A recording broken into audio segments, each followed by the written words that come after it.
It was a Friday afternoon in late October, just after 4 p.m., when I pulled into the driveway and noticed the envelope taped to our front door. A large manila folder, the kind Mark used to keep house project plans in. Except this one had my name scrawled across the front in bold, uneven ink. Vanessa. No honey, no V, just my name. Cold. Isolated. Lucy barked once from the back seat, tail wagging, unaware her world was about to unravel along with mine. I grabbed the envelope with trembling fingers, trying not to imagine what it contained, but my heart knew before I even stepped inside. The house was silent, too silent. No ambient music playing from the kitchen speaker. No low hum of Mark's sander from the garage. Just the creak of floorboards as I crossed the threshold. I dropped my purse, set Lucy's leash free, and stood there in the hallway, staring at the package like it might explode. I opened it with a letter opener from the drawer. Inside were dozens of printed screenshots, messages between me and Julian, our secret Facebook accounts, coded texts, flirty banter, and at the very back a note, written in my daughter's handwriting. You're not the mother I thought you were. Don't contact me again. Sienna. That was the moment something inside me collapsed. Not cracked, not bent, collapsed. I sank to the floor, the envelope slipping from my hands like it weighed 1,000 pounds. Lucy patted over and nudged my arm, whining softly, but I couldn't speak. I couldn't breathe. My throat tightened like it had been sewn shut with invisible thread. Not Sienna. Anyone but her. I tried to stand, but my knees buckled. I crawled to the living room rug and curled up into myself, shielding my body as if from an attack, though no one was there. Just my mistakes. Just my lies. Just my daughter's silence echoing louder than any scream. I don't know how long I lay there. An hour? Maybe 2. The sun had dipped low behind the mountains by the time I sat upright, dazed and cold. I reached for my phone with a frantic desperation, dialing Mark first. Straight to voicemail, then Sienna, then Aiden. Voicemail, voicemail, voicemail. I didn't even try Julian. I knew that door was already closed, maybe even bolted shut on both ends. I texted Mark simply, please call me. I can explain. Nothing. I followed it with, I love you. Please don't shut me out. Please, still nothing. The next ping I received wasn't from any of them. It was from a blocked number, just minutes before 7 p.m. Vanessa, I know everything. So do the kids. So does my mother. Your parents, too, as of 15 minutes ago. I've moved out. I'll be in touch through my attorney only. Enjoy your new life. Mark, I read it, then reread it, then felt the words burn through my retinas. He told everyone. My children. His mother. My parents, even my father, who once told me I'd always be his best girl. What would he think now? I screamed into the silence. Loud, gut-wrenching, ugly. It was the kind of scream you didn't care if the neighbors heard. The kind of scream that came from knowing you'd finally gone too far. Upstairs, our bedroom door stood open. I walked toward it slowly as if walking through water. There, on the neatly made bed, was a white gift box with a thick red ribbon. My name was written on the tag. Inside, divorce papers. Not just documents, a declaration. That my family was over. That I had detonated everything. I clutched the box to my chest, fell to my knees, and wept like a child. I wish I could say that was the worst part, but the silence that followed that was worse. The silence of a family disappearing. Not with shouting, not with fury, but with absence. The kind of silence that wraps around your throat and whispers, this is what you deserve. It's strange what the mind chooses to hold on to when everything else falls apart. In the middle of that unbearable silence, with divorce papers still sitting in the box beside me, I found myself remembering something so ordinary it was from the first week of April, just 6 months earlier. Mark had built me a new garden bench. It wasn't fancy, just reclaimed wood and natural stain, but it was perfect. He'd spent 2 weekends sanding it smooth and carving tiny mountain peaks into the backrest, knowing how I loved the way the Rockies looked at dusk. He never said anything poetic about it. He just grinned, handed me a glass of sweet tea, and said, "Try not to break this one when you get dramatic." And I had laughed. Genuinely. Back then, things were whole. Not perfect. No one's marriage ever really is, but steady. Comfortable. Safe. Mark worked as a lead consultant for a firm that specialized in eco-friendly construction. He'd helped rebuild schools after the Marshall Fire, and half the town still stopped him at the grocery store to thank him. I was proud of him, maybe too proud.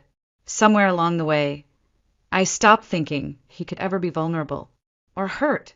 Our kids, Sienna and Aiden, were both away at college. They'd left that past August for the University of Washington, Sienna majoring in environmental policy like her father, Aiden trying his hand at engineering like he was born to build things. They shared a dorm floor, called us every Sunday, sent us blurry pictures of cafeteria tacos and campus squirrels. We missed them. Mark and I used to laugh at how quiet the house had gotten. I filled that quiet with Lucy, our golden retriever. She was only 4, but had the wisdom of a dog, twice her age. Every Tuesday and Thursday, on the days I didn't work from home for my interior design clients, I'd take her to the dog park just north of Mapleton Avenue, a small patch of fenced grass near the luxury apartments that towered too high over the neighborhood, all glass and cold metal. That's where I met Julian. It was early July. Summer had just settled in properly. Dry heat in the afternoons, the kind that baked the sidewalks but left the shade deliciously cool. I remember Lucy bounding toward another dog with wild excitement, and I followed, leash in hand, only to find myself standing across from a tall man in designer joggers and a heather gray hoodie, holding a retractable leash of his own. His dog, a border collie named Nico, was as sleek and perfectly behaved as a show dog. They made quite the pair. "Mine's the wild one," I said, breathless. "She thinks everyone's her best friend." Julian smiled, the kind of smile that feels rehearsed but still lands. "Nico could use a little wild. He's basically a furry accountant." We laughed. It was harmless. Just 2 strangers with dogs. Just 2 people passing time. Over the next few weeks, I saw him often. Always on Tuesdays and Thursdays. We started sitting on the same bench, letting the dogs run while we talked about nothing. Books, the heat, the best local coffee. It never felt like a flirtation. I even mentioned him to Mark, told him about this guy Julian with a dog that acts like a tax lawyer. Mark had chuckled and asked if Lucy was flirting again. I wish that had been the end of it, but the bench at the park became a kind of sanctuary. Somewhere I didn't have to be a wife or mom or even Vanessa Cole. I could just exist. Listen to someone talk about their podcast ideas or their terrible landlord or what kind of sandwich Nico liked best. And then one day, maybe mid-August, Julian asked me a question that would change everything. "Have you ever seen the view from my apartment rooftop?" He said it casually, like someone offering gum. And I, foolish, lonely, maybe just curious, asked, "Which building?" "The tall one," he replied, nodding toward the glass tower just beyond the fence. "Penthouse floor." Something in me stirred. Not lust, not excitement, something more dangerous. The craving to be unseen, to vanish from my own life for just a moment. "I should probably get home," I said, already regretting the pause that had come before it. He didn't push, just smiled again like he knew I'd be back. And God help me, I was. We always think affairs begin with a kiss. They don't. They begin with a conversation we shouldn't linger in, a silence we let stretch too long, a door we don't quite close behind us. The next time we met at the park, it was early August. The air had turned drier, crisp in the mornings, but the sun still hung heavy in the afternoons. Julian wore the same hoodie. He always did.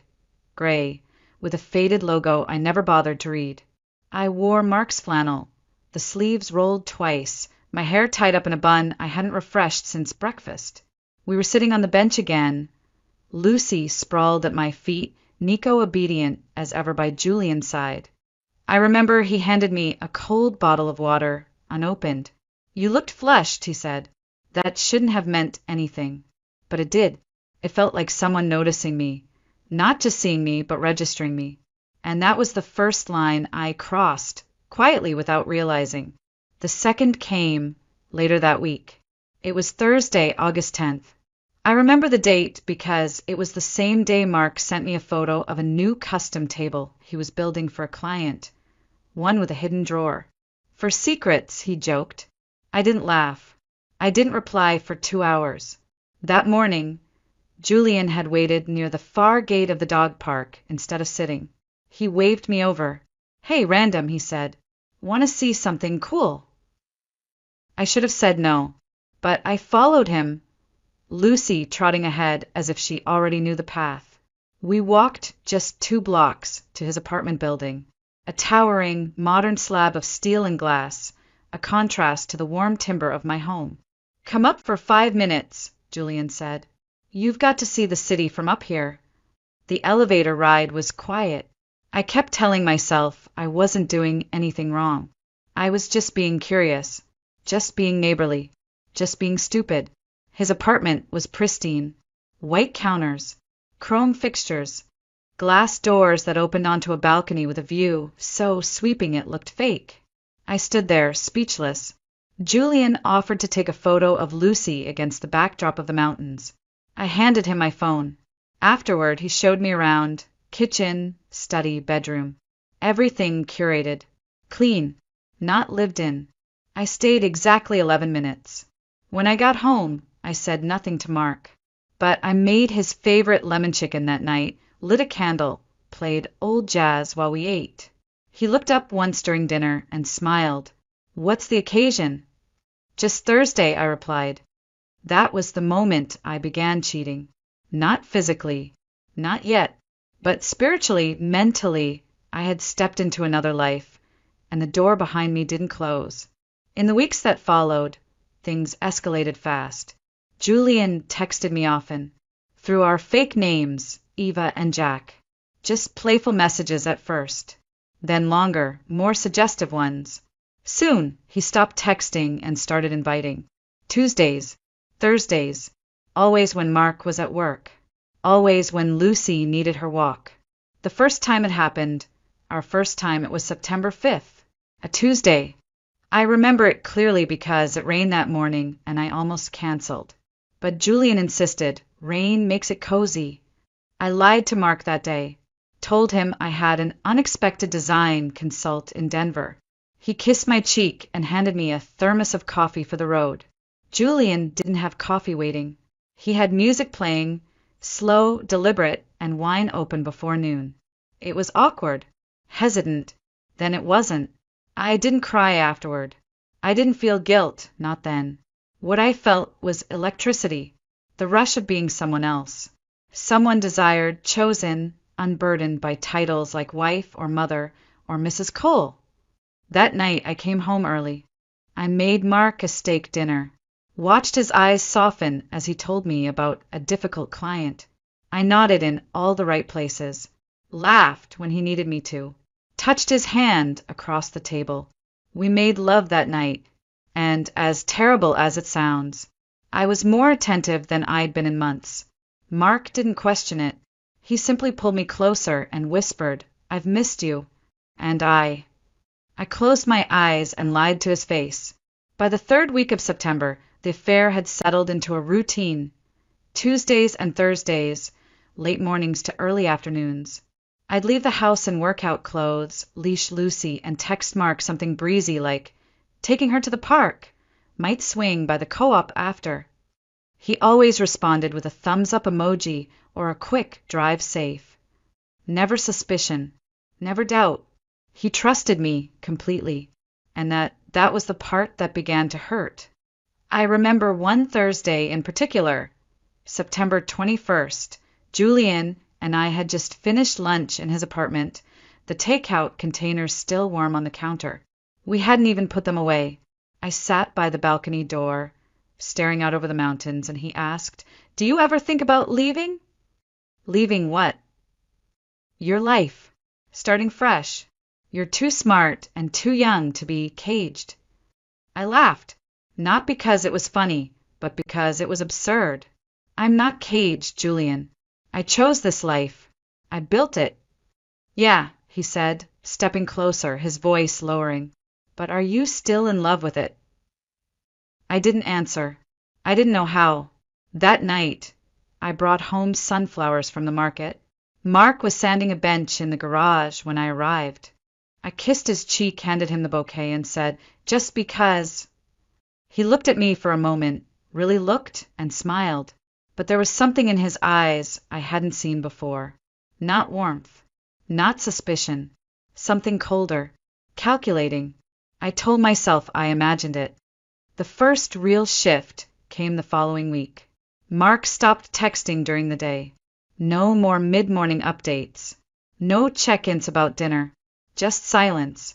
When I asked if everything was okay, he said he was swamped at work. Some green roofing proposal had hit a wall and needed reworking. I offered to bring lunch to the office. He declined. That Friday, he came home after 8 p.m. for the third time that week, claiming they were pulling late hours on a sustainability grant presentation. I believed him because I needed to, because I couldn't bear the irony of suspecting my husband of lying while I was sleeping with another man. But then came the coldness. Mark stopped reaching for me in bed. He stopped lingering after kisses. He stopped saying, "I love you" first.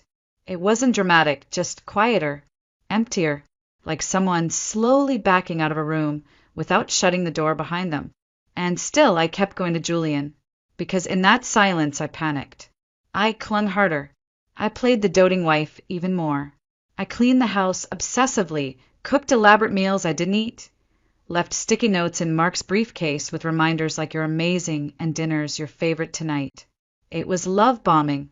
I knew it, but I couldn't stop, because part of me knew the countdown had started. Then came October 6th. Mark didn't come home at all. I called twice. No answer. I texted, "Everything okay?" No reply. At 10:37 p.m., I got a single message. "Still at the office. Don't wait up."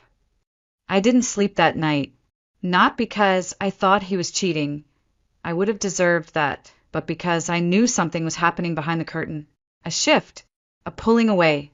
I sat in the kitchen, Lucy curled at my feet, and stared at our wedding photo on the fridge. Mark in a gray suit, me in a simple ivory dress, hair pinned with mountain laurel. We looked young, hopeful, invincible. Now I could feel it, the rope between us unraveling, thread by thread. Julian messaged me that weekend. "You seem distant. Everything okay?" I didn't reply, because for the first time in weeks I didn't want him. I wanted Mark. I wanted my husband to look at me again, like I was still the woman who knew the sound of his laughter and the rhythm of his heartbeat. But I had already traded all that for an afternoon view and a voice that told me I wasn't caged. And I was beginning to realize the cage wasn't Mark. It was me. October 20th, 2023. I remember the sky was overcast that morning, the kind of heavy gray that makes you feel like the day is holding its breath. I had taken Lucy out early, hoping to clear my mind before work. I was supposed to have a client consult at 11 a.m., but I canceled it last minute. My stomach had been churning since the night before, and I couldn't name why not yet. By the time I got home around 4 p.m., the envelope was already there, taped directly to the front door. The moment I saw my name, sharp and angry in blue ink, I knew. I knew this wasn't a bill or a flyer or a note from a neighbor. I knew it was the end because only endings show up like that, silent, unannounced, final. Inside the manila envelope were over 30 pages of printed screenshots. Messages between me and Julian. Our fake Facebook accounts. Hotel confirmations. A selfie I had stupidly taken of my feet up on his balcony railing. The city lights behind me. Something I never posted, but somehow he had it. At the very back of the stack was a single folded sheet of lined notebook paper. No header. No signature. Just 4 sentences, written in Sienna's distinct cursive. "You're not the mother I thought you were. I don't want to speak to you. I don't want to see you. I don't want to know who you become." I read it twice. Then I dropped the whole thing on the floor, knelt in the entryway, and tried to breathe. But the air wouldn't come. It was like drowning in open air. I don't remember how long I stayed there. Maybe 20 minutes. Maybe an hour. Lucy curled up beside me, sensing something had broken. Not bent. Broken. When I finally found the strength to stand, I went upstairs to the bedroom, our bedroom, and found the box. White, square, pristine, tied with a deep red ribbon. Inside, divorce papers, a formal cover letter from Mark's attorney, a neatly typed summary of assets, a checklist of upcoming court dates. No photos, no keepsakes, just a legal exorcism of a life I had spent 19 years building. I stared at the packet, then sat on the edge of the bed and whispered, no, as if that would rewind time. It didn't. Instead, my phone lit up. Blocked number. I hesitated before answering. Vanessa, the voice said, calm, clipped, devastatingly polite. Mark asked me to inform you that he has moved out. He signed a lease this morning.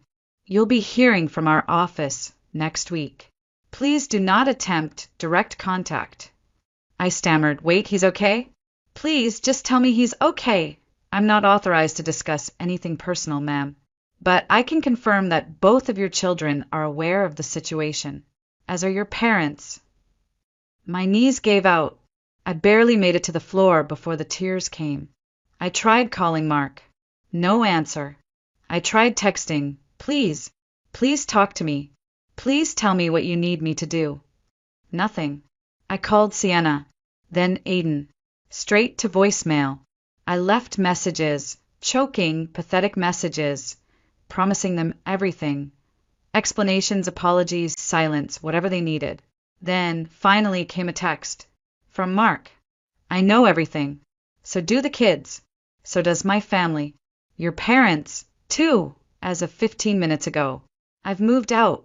I'll be in touch through my attorney only. Enjoy your new life. I dropped the phone and screamed. Not quietly. Not gracefully. A raw, guttural scream that echoed through the empty house like an alarm that would never shut off. I tried calling my mom. She picked up, and before I could say a word, she started yelling. Not crying. Yelling. She called me selfish. Disgusting. A disgrace to our family. Then she hung up. When I called back, she didn't answer. I called Dad. He picked up. There was a long silence. I begged him to talk to me, to listen. I told him I made a mistake, but I was still his daughter. His voice cracked. I never thought, he said slowly, that you'd be the one to ruin what the rest of us worked so hard to protect. He didn't yell. He didn't say goodbye. He just hung up. That night, I sat in the kitchen with every light off, listening to the tick of the clock and Lucy's soft breathing. No one called. No one texted. And for the first time in my life, I realized what it meant to be truly alone. Not alone like no one in the room. Alone like no one left who still believes in you. The days that followed blurred together, silent, gray, and strangely mechanical. I fed Lucy. I made coffee I didn't drink. I walked past empty picture frames, too numb to take them down, too ashamed to leave them up. By October 25th, I had stopped texting the kids, stopped calling Mark, stopped hoping. Then came Sunday, October 29th, a day I hadn't realized was so close until I opened the fridge and saw the magnet that still held last year's card. Happy Mother's Day to the best woman we know, love, Sienna and Aiden. A construction paper heart still hung from its corner. I stood there, barefoot, hand resting on the handle of the fridge, heart hollowed. No texts, no flowers, no breakfast in bed, just silence, and Lucy's eyes watching me, confused by the tension in the air she couldn't name. Mother's Day had always been special in our house. Mark would cook pancakes, Sienna would make those terrible poems with too many adjectives, and Aiden would give me a hug so tight it felt like forgiveness for every mistake I'd ever made as a parent. This year there was nothing. No knock on the door. No voicemail. No note slipped under the welcome mat. I sat on the couch and watched the morning light creep across the rug like it didn't care whose day it was. I held my phone in my hand for 3 hours, waiting for it to vibrate. I even texted Aiden one word, thinking of you. He left it on read. When night finally fell, I poured a glass of wine and opened my laptop. Out of instinct more than desire, I searched for articles about how to earn forgiveness from your children. I read every word like scripture, highlighting lines that didn't apply to me and skipping the ones that did. Somewhere in the early morning hours, I found myself staring at a blank email draft. Subject line, I'm sorry, but I didn't know how to begin. Because what was I sorry for? For the betrayal? Yes. For the lies? Of course. But also for becoming the person I never thought I'd be. The kind of woman I used to swear I'd never forgive if she were someone else's mother, someone else's wife. That night, I crawled into bed still wearing my robe, Lucy curled behind my knees, her body warm, her breath steady. And for a fleeting second, just one, I imagined it had all been a nightmare. That when I woke up, I'd find Santa making coffee, Mark flipping pancakes, Aiden stealing bites of the fork before the syrup was even poured. But morning came, and the house was still empty. The mailbox held nothing but grocery coupons and a utility bill. The flowers on the porch had wilted, and I, Vanessa Cole, was no longer a mother anyone celebrated. Later that week, I reached out to my sister. I thought maybe she of all people would be the bridge back, the one who remembered me before all this, the one who once said I was the strongest woman she knew. She didn't answer my call, but she did reply. One line. Actions have consequences, Ness. Welcome to yours. It was the second week of November, around the 12th, I think, when I noticed something was off. I'd been exhausted for days, nauseous every morning, but I chalked it up to stress. My body had been through so much in the last month, grief, anxiety, shame. I assumed it was just more of the same, until I missed my period, and then another. On the morning of November 14th, I stood in the downstairs bathroom, staring at a plastic stick on the counter. 2 pink lines. Clear, defiant, absolute. I dropped to the cold tile floor. My stomach twisted. My brain raced. It's too late for this. I don't get to be blessed. I took 3 more tests over the next 2 days. Different brands, different stores, just in case the universe had made a mistake. But they all told me the same thing. I was pregnant. After 15 years of trying, after failed IVF, 2 miscarriages, a doctor who once gently said, it might be time to consider peace with what you have. Now, when everything was already in ruins, I was carrying life. And I didn't know who the father was. I panicked. My first instinct was to tell Mark. But how could I? What if the child wasn't his? What if I gave him hope and it turned to ash? So instead, I did something I promised myself I'd never do again. I tried to contact Julian. He had me blocked. Our fake Facebook accounts were gone, deleted the week after everything imploded. But I remembered where he worked, some sleek, open-concept tech firm downtown. I waited outside one morning, watching for his familiar stride, his black messenger bag, the smug slouch of his shoulders. He spotted me before I could call out. He didn't stop. He didn't even flinch.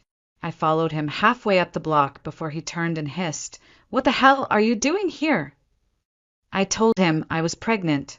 He froze, and then he laughed, a bitter, cynical bark that cut straight through me. "You're joking." "I'm not." His face darkened. "Well, it's not mine." "I don't know that yet," I said, voice shaking. He muttered a string of curses, hands flying into his hair. "You're not going to baby trap me, Vanessa. Don't even try." "I'm not trapping anyone," I snapped. "I just need to know. That's it." He looked away. "It's not mine." "You don't know that." "I do. I'm asking you to take a paternity test." He scoffed. "Get Mark to raise it. That's what you wanted, right? Family back together. Perfect little miracle baby tied in a bow." I stepped closer. "If you don't come with me to the clinic, I'll walk into your HR office and tell them everything you were doing during your salaried work days." That got his attention. The next day we met at the clinic. He didn't speak a word to me. He gave his saliva. I gave my blood. It took a week to get the results. Those 7 days were hell. I barely slept. I barely ate. Every prayer I'd ever learned returned to me in desperate fragments. Please God, not his. Please God, not his. Then the call came. Julian wasn't the father. I collapsed to my knees in the kitchen, sobbing into my hands.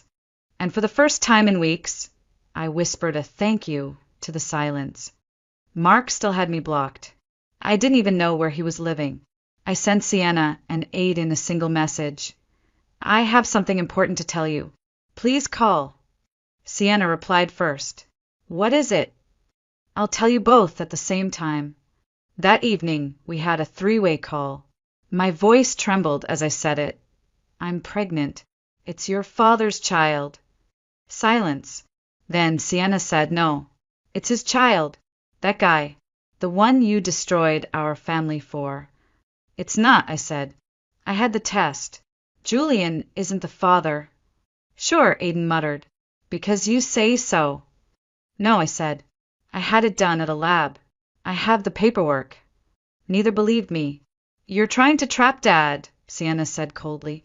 He's finally free, and you're using a baby to reel him back in. I'm not, my voice broke. This wasn't planned. I would never, Aiden cut in. We'll ask Dad. Let him decide if he wants to talk to you. And they hung up. Just like that. I didn't sleep that night, either. But in the morning, my phone buzzed. A voicemail from Mark's attorney. She confirmed he was aware of the pregnancy, and he wanted a formal paternity test. He wouldn't come to the clinic with me. He wouldn't speak to me directly, but he'd give a sample. Privately. Legally. I agreed. I scheduled the test. Paid for it myself. Mark never showed up, but his attorney later confirmed the test was done. Results would arrive in 5 days. 5 days of pacing, of panic, of hope clawing at my throat. And then, confirmation. Mark was the father. I clutched the envelope like it was scripture. I wanted to run, to find him, to scream through whatever walls he'd built around his heart. But all I could do was wait. December arrived like a judgment, sharp, cold, unforgiving. The first snowfall hit on the 3rd.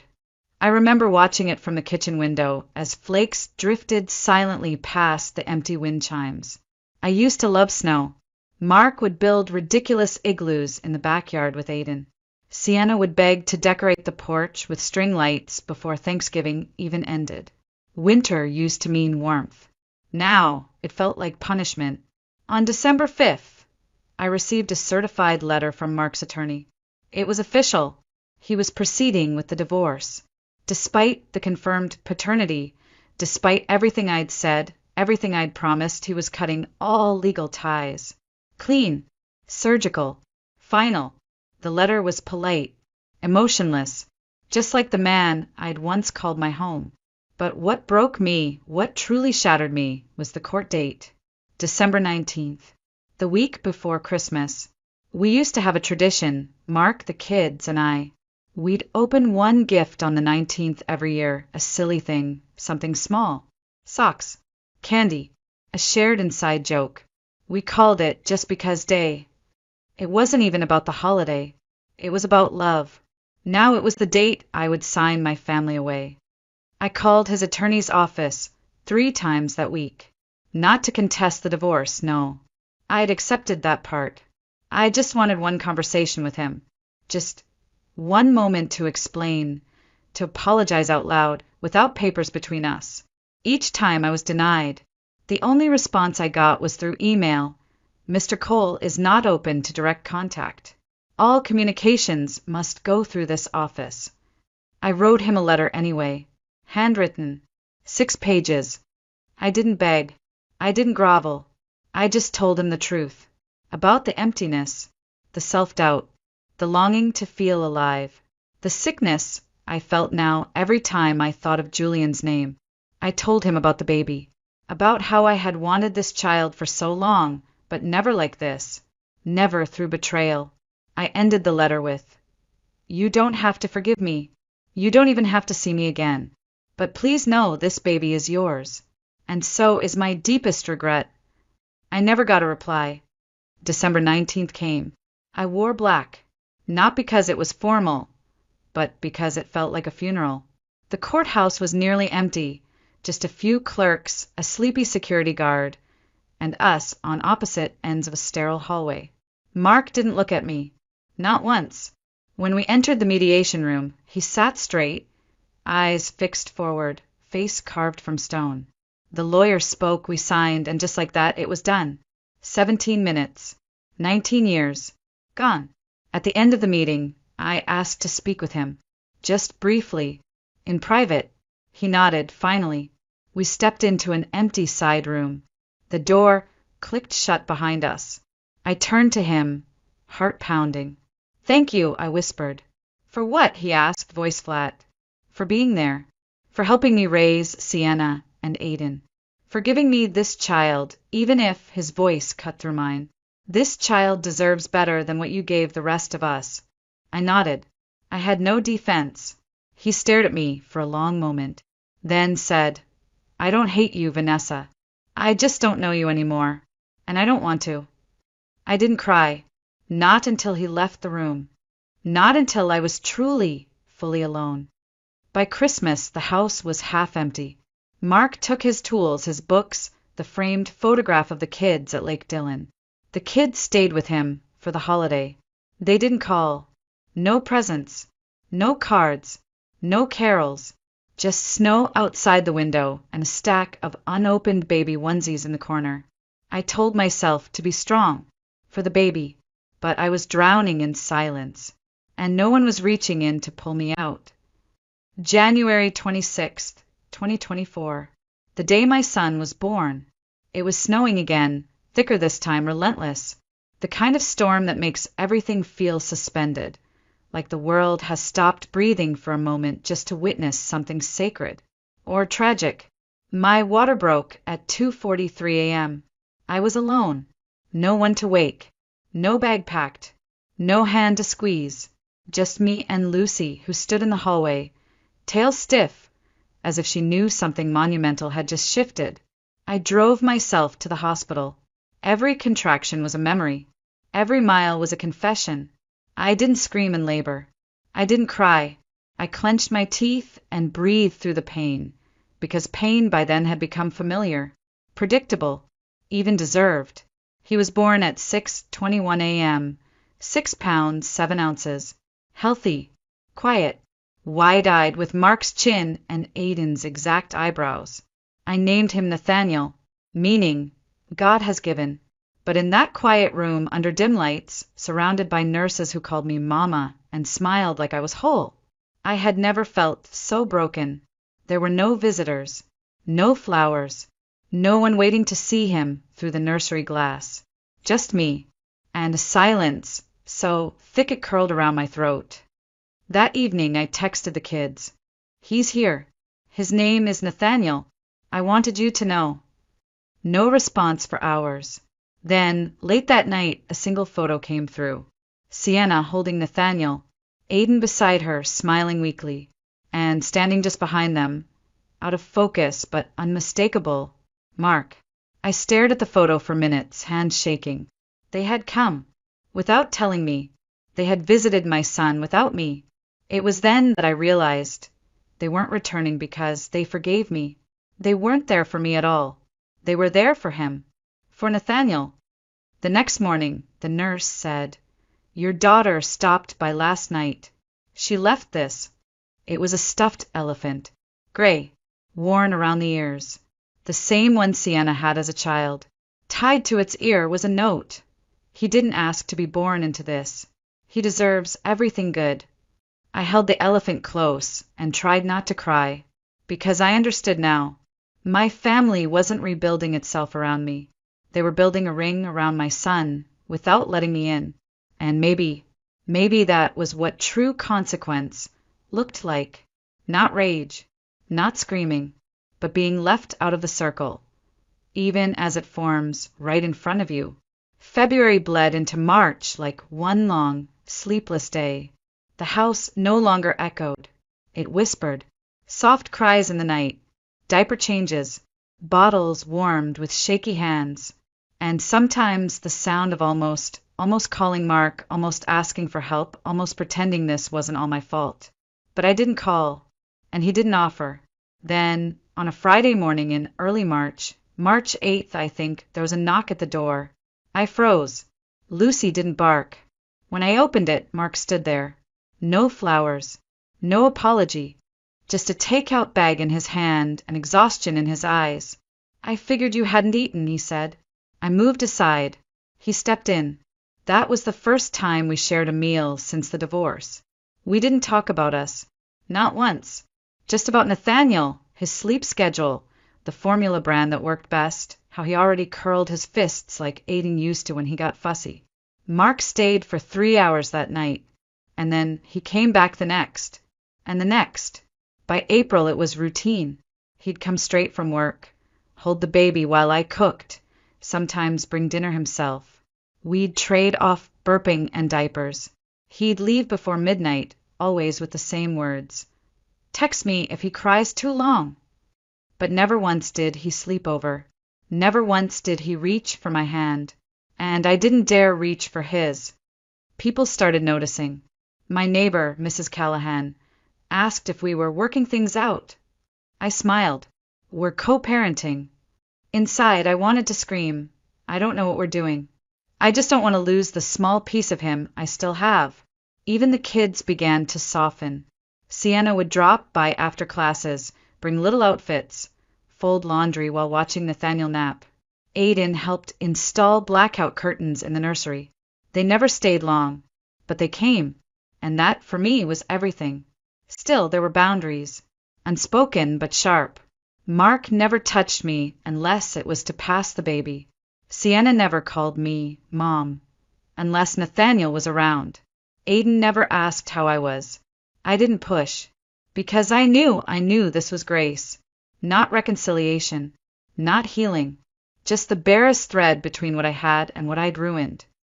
One night, after Nathaniel had finally gone down without a fight, Mark stood at the front door, keys in hand, coat half buttoned. He looked at me like he wanted to say something, but instead he asked, "Do you need anything tomorrow?" "No," I whispered. "We're good." He nodded. "Okay." And then, as he turned to leave, I said, too quietly, "I miss you." He didn't stop. He didn't respond. He just walked into the night, and the door clicked shut like the end of a sentence I didn't get to finish. I stood there for a long time, staring at the door, listening to Lucy whine gently beside me, and I thought maybe this was all I'd ever get. Not love, not redemption, just proximity. A man who once adored me, now showing up for our son, but never for me again. And I couldn't even blame him, because deep down, I didn't know if I would have taken me back either. May 2024. The baby just turned 3 months old. He smiles now, big, gummy grins that melt every wall inside me. He coos when the sun hits his bassinet just right. He kicks when I read to him in the morning.